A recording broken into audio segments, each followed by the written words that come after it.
Today's video is about bike racing, specifically the 3 races that I've done in my life. I'm thinking about doing one in about a month, and it's on my mind.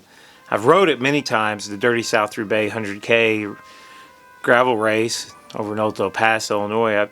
I know I can ride it, but can I race it? Will I blow up? Will I even finish?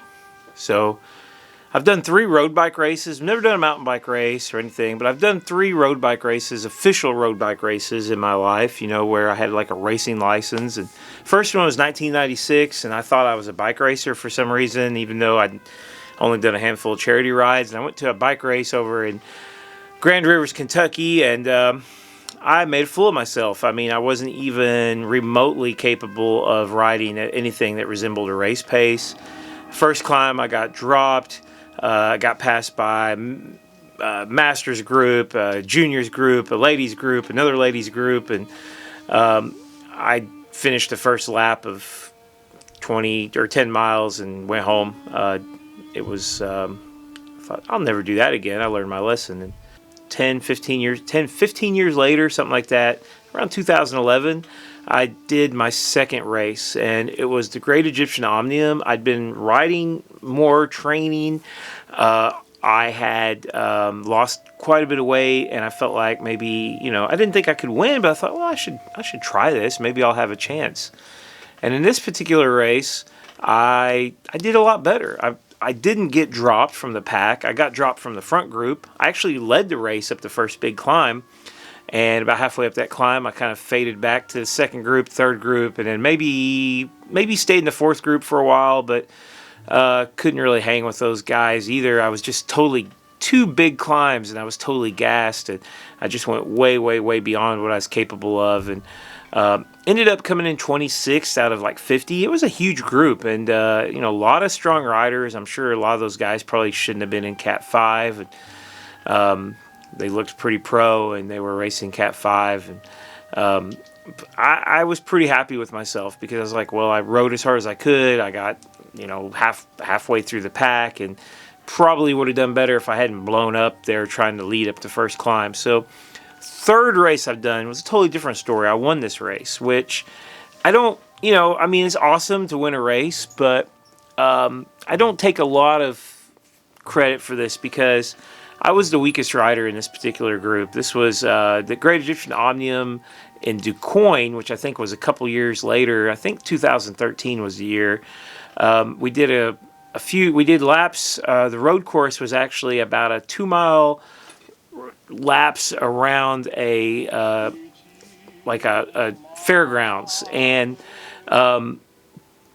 it was a really enjoyable course for me. It was very technical, lots of turns, and I feel like I'm pretty good at that, and I knew how to take good lines. And I broke away early. A couple guys went with me, and we just got tons of time on the group, and I started kind of hanging back. I mean, I told the guys, I said, I don't think we need to ride this hard, and they probably could have dropped me, but instead they just kept up the same level, and I just kept tagging along, and I would do like 30-second pulls, and they would do minute pulls. I would do 10-second pulls, they would do 20-second pulls. And coming around, we had maybe a lap or 2 to go, and I had this moment where I thought, well, this is it. This is where the dream's over. Here's where I get dropped. And I was having a really hard time staying in their wheels. I mean, I wasn't playing games with them. I was really struggling to stay in their wheels.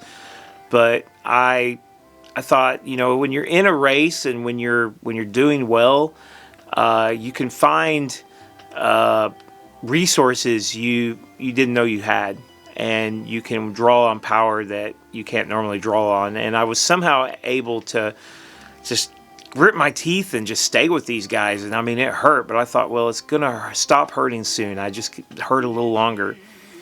Last lap, Sean took a heroic pull. He decided to pull most of a lap because he was the strongest rider, and he should have won that race. I mean, he's way stronger than me, way stronger now especially, but at the time, still stronger than me.